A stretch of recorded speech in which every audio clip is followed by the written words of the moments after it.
आंध्र प्रदेश कोटियार 21 गाँ जो विवाद अच्छी ओडिशा रे से अंचल रहा चाहूँगी। ओडिशा रे सब रास्ता भी होती पीवा पानी भी होती कि पुलिस सभा आ ग्राम सभा नेरेडी बालसा 16 तारीख आसिक आंध्र प्रवेश कलानी। ओडिशा रे खबर नहीं। ओडिशा रेवेन्यू डिपार्टमेंट कौन एजेन्सी रही पारा ना जिला प्रशासन रही पारा ना पुलिस सभा कर पड़े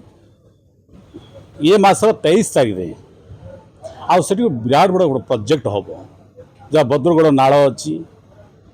कोटियार जो नाल जाऊँगी आमर जो आउची गालिकपड़ार नाल जाऊँगी ये 3-4टा नाल नहीं से गोटे आप गोटे आउची कुटरू कुटरू कुरकुटी वाटरफॉल गोटे से टाटा कंसल्टेंट नहीं आप देखिए आदानी सहित आंध्र प्रदेश गोटे एमयू करमर अंचल जमी आमर 7-8 एकर 800 एकर जमी जलमग्न हम चाष जमी गाँ से जो आम कोटिया अंचल कोटिया और पटांगीर ब्लॉक पाखु आप 500 मीटर रे जो आमर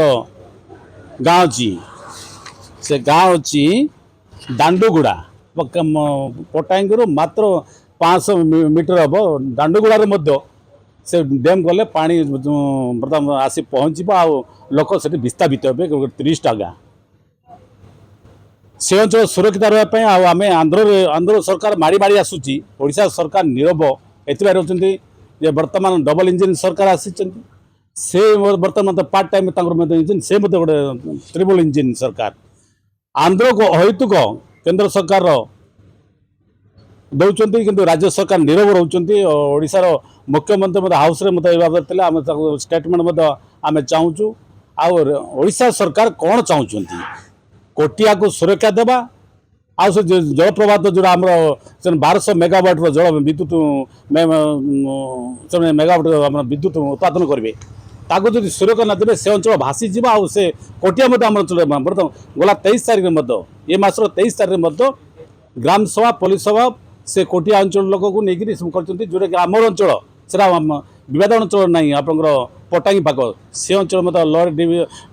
प्रोजेक्ट आउ डैम आपर डैम कर दी जो आम अंचल खेती करुँच मुख्यमंत्री गृह थे आम डिमांड करुचु राज्य सरकार कोटिया को सुरक्षा दौरान ना पटांगी को ब्लॉक रे ओडिशा रहा चाहूँ कि आम आंध्र टेक देवाई चाहूँ से मुख्यमंत्री स्टेटमेंट चाहूँ।